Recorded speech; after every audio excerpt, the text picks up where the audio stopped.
মানুষের ভিড়, হাজারো মানুষ অশ্রুসজল চোখে খুঁজে ফিরছেন প্রিয় স্বজনদের।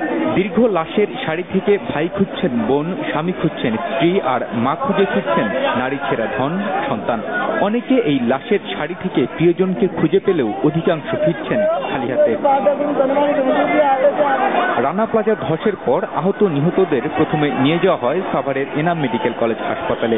সেখান থেকে নিহতদের লাশ অধরচন্দ্র উচ্চ বিদ্যালয় মাঠে রাখা হয় স্বজনদের শনাক্তের জন্য। বেশ অনেকগুলো লোকেশনে লাশ রয়েছে, সেই জন্য আসলে সবগুলো যোগাযোগ করে তারপরে আসলে আইডেন্টিফাই করা।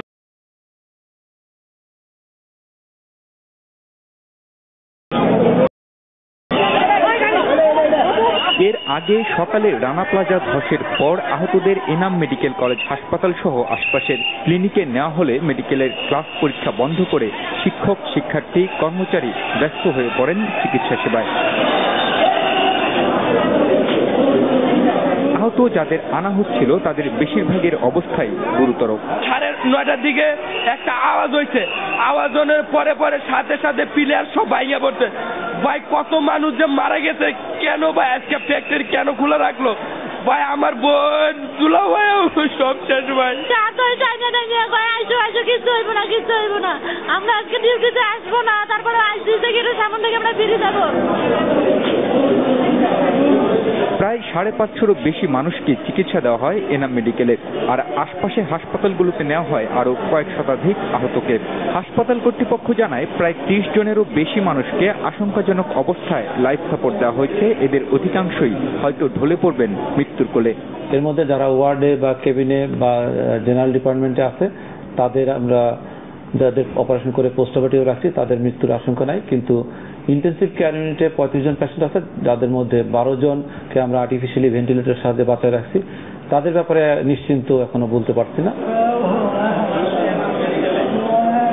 নিহতদের স্বজনের কান্নায় ভারী হয়ে ওঠে হাসপাতালের লাশঘর।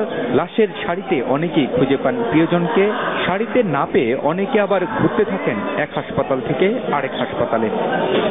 কামরুল হাসান, চ্যানেল 24, ঢাকা। দর্শক, অধরচন্দ্র উচ্চ বিদ্যালয়ের মাঠে আছেন সহকর্মী জিএম মুস্তাফিজুল আলম। এখন তার কাছে সরাসরি চলে যাচ্ছি আমরা। মুস্তাফিজ, কিছুক্ষণ আগে আমরা 112 জনের একটি সংখ্যা পেলাম। আপনি যেখানে আছেন সেই বিদ্যালয়ের মাঠে যেসব মৃতদেহ আনা হয়েছে এবং যে মৃতদেহগুলো নিয়ে যাওয়া হয়েছে সেসব মিলিয়ে এখন সেখানকার কি অবস্থা এবং যারা মৃতদেহ খুঁজতে আসছেন সব তাদের কি পরিস্থিতি, সব মিলিয়ে একটু পরিস্থিতিটা আমাদেরকে বলুন। আমরা এখন পর্যন্ত 112 জনের মৃত্যু নিশ্চিত হতে পেরেছি। এই বিষয়টি আমাদেরকে জানিয়েছেন এবিএম মাসুদ হোসেন, তিনি হচ্ছেন অতিরিক্ত পুলিশ সুপার ঢাকা।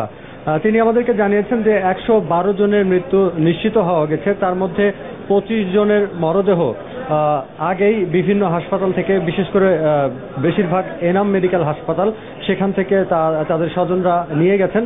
আর বাকি 87টি মরদেহ এই অধরচন্দ্র উচ্চ বিদ্যালয় মাঠে নিয়ে আসা হয়েছে এবং সেই মরদেহগুলোর মধ্যে এখন পর্যন্ত শনাক্ত করা হয়েছে 56টি মরদেহ।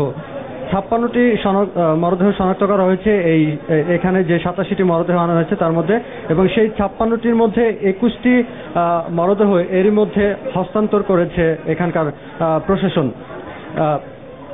আর আপনি দেখতে পাচ্ছেন এখন যে এই অধরচন্দ্র উচ্চ বিদ্যালয়ের বারান্দায় এখনো অনেক লাশ, অনেক মরদেহ এখানে রাখা আছে যাদেরকে এখনো শনাক্ত করতে পারেননি কেউ।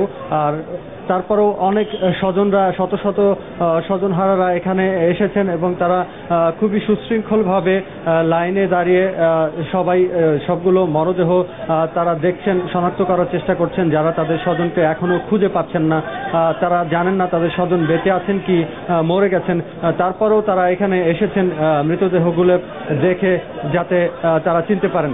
আর পাশাপাশি এখানে খুবই হৃদয় বিদারক একটি দৃশ্যের অবতারণা হয়েছে, মানুষ কান্নায় ভেঙে পড়ছে মুহূর্তে মুহূর্তে।